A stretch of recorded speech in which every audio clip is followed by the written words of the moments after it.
இப்போ யூடியூப்ல ஒரு சில வீடியோஸ்லாம் பார்த்துருப்பீங்க. ரோட்டில் போகிறவங்ககிட்ட உங்கள் சம்பளம் எவ்வளோ, உங்கள் கடன் எவ்வளோ, கமிட்மெண்ட் என்னென்ன இருக்குது அப்படின்னு கேட்குறது அவங்க சொல்லுவாங்க. அதில் நிறைய பேர் வந்து பார்த்தீங்கன்னா 40 லட்ச ரூபா, 50 லட்ச ரூபா, 80 லட்சம் வரைக்கும் கடன் சொல்கிறாங்க. வயசு பார்த்தீங்கன்னா 30, 35க்குள்ளே இருக்கிறவங்க, பெரியவங்களாம் இல்லை. என் ஃப்ரெண்ட்ஸுங்களை வச்சு நான் பேசுகிறேன். இப்போ எனக்கு ஒரு சில பேரை தெரியும். அவங்களும் அதே மாதிரி 50 லட்ச ரூபா, 60 லட்ச ரூபா கடனில் இருக்காங்க. என்ன தெரியுமா கடன்? இவங்களாம் போய் ஹோம் லோன் எடுக்க வேண்டியது, இல்லை ஒரு லேண்டை லோன் எடுத்து வாங்க வேண்டியது. சம்பளமே 35,000 ரூபா தான் இருக்கும். அதுக்கு லோனு 20,000 ரூபா போட வேண்டியது, 20 வருஷத்துக்கு மேலே போட வேண்டியது. சில பேங்க்கில் 30லாம் போடுறாங்க. அப்படி போட்டுக்க வேண்டியது. 35,000 சம்பளம், 20,000 லோன் போயிடும். மிச்சம் இருக்க 15,000 என்ன பண்ண முடியும்? இது லாஜிக் படி பார்த்தா நியாயமாக தான் தெரியும். 15,000 என்ன பண்ண முடியும் அப்படின்றது. அப்போ அந்த 20,000 நீ என்ன பண்ணுற? நீ சொத்து வாங்கி வச்சுக்கிட்டு 20,000 தவணை கட்டிக்கிட்டு இருக்கிற. இது எப்படி கடன் ஆகும்? அவ்வளோ உனக்கு கஷ்டமாக இருந்ததுன்னா அந்த லேண்டை விற்றுரு, அந்த வீடை விற்று கடன் அடிச்சிரு, நிம்மதியாக 35,000 நீயே வச்சு வாழு. அப்படி யாரும் செய்கிறதில்ல. நீ அந்த பொருளை விற்றனா நஷ்டத்துக்காக விற்க போகிற?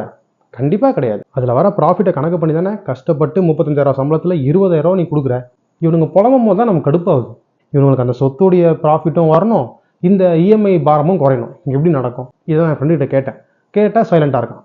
உண்மையான கடன்னா என்னது? 10 லட்ச ரூபா என் ஃப்ரெண்டுகிட்ட நான் கடன் வாங்கினேன். ஒரு பிஸ்னஸில் போடுறேன். இன்றைக்கி போட்டு ஒரு 10 நாள் கழிச்சு அந்த 10 லட்ச ரூபா நான் போட்டதும் எனக்கு வந்துருச்சு. எக்ஸ்ட்ரா ஒரு 10 லட்ச ரூபா ப்ராஃபிட்டும் வந்திருக்கு. இப்போ வரைக்கும் நான் அந்த 10 லட்ச ரூபா என் ஃப்ரெண்டுக்கு நான் கொடுக்கல. இப்போது நான் கடனில் தானே இருக்கேன். 10 லட்ச ரூபா நான் கடனில் இருக்கேன்னு சோகமாக சொன்னால் அது நியாயமாக எடுப்பேன்? வேறு எது கடன்? இப்போ அதுவே 10 லட்ச ரூபா நான் ஃப்ரெண்டுகிட்டேருந்து வாங்குறேன், பிஸ்னஸில் போடுறேன், லாஸ், முடிஞ்சு போச்சு. கொடுக்க என்கிட்ட எந்த சோர்ஸும் கிடையாது, எனக்கு எந்த பேக்ரவுண்டும் கிடையாது. இப்போ நான் கடனில் இருக்கேனா? இப்போ 100% நான் கடனில் தான் இருக்கேன்.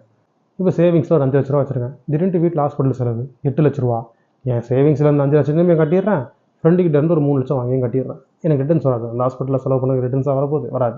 அப்போ எனக்கு 3 லட்ச ரூபா கடன். இது கடன். ரிட்டர்ன்ஸ் வராமல் இருக்க தான் கடன். நான் என்ன சொல்ல வரேன்னா, முடிஞ்ச அளவுக்கு இஎம்ஐ, இந்த லோனு, இந்த பக்கம் போயிடாதீங்க. போயிட்டீங்கன்னா நிம்மதின்றதே வாழ்க்கையில் இருக்காது. அக்கௌண்ட்டில் சேலரி கிரெடிட் ஆகிற சந்தோஷம் ஒரு 2-3 செகண்டு கூட நிலைக்காது. அடுத்த செகண்டே என்ன தோணும்னா இஎம்ஐ அமௌண்ட்டு தான் நம்ம மைண்டுக்கு வரும். அந்த மாதம் ஃபுல்லாக நம்ம செலவை குறைச்சிக்கிட்டு ஒரு வாழ்க்கையை வாழணும். அப்படி எதுக்கு வாழணும்? இப்போ அமேசானில் போய் பார்த்தா 2,000 பொருள் கூட 24 மாதம் இஎம்ஐ தான் இருக்குது. தட் மீன்ஸ் நீங்கள் ஒரு 100 ரூபா 115 ரூபா மாதம் கட்டுற மாதிரி இருக்குது. முதல்ல ஃபுல் கேஷில் தான் நான் ஒரு பொருள் வாங்குவேன்னு நீங்கள் மைண்ட் செட் பண்ணுங்கள். அப்படி நீங்கள் முடிவு ஸ்ட்ராங்காக பண்ணிட்டீங்க அப்படின்னாலே உங்களுக்கு தேவையான பொருளை மட்டும்தான் நீங்கள் வாங்குவீங்க. எது உங்களுக்கு தேவைன்றது உங்களுக்கு ஒரு கிளாரிட்டி வந்துடும். ஃப்யூச்சரில் இது ஒரு வெயிட்டேஜ் ஆகும் அப்படின்னு நினச்சி இப்போ லோனில் வீடு, லேண்டெலாம் வாங்குறாங்க. இது வெயிட்டேஜ் கிடையாது, வேஸ்டேஜ். இருக்கிற வாழ்கிற காலத்துலேயும் நிம்மதி போயிடும்.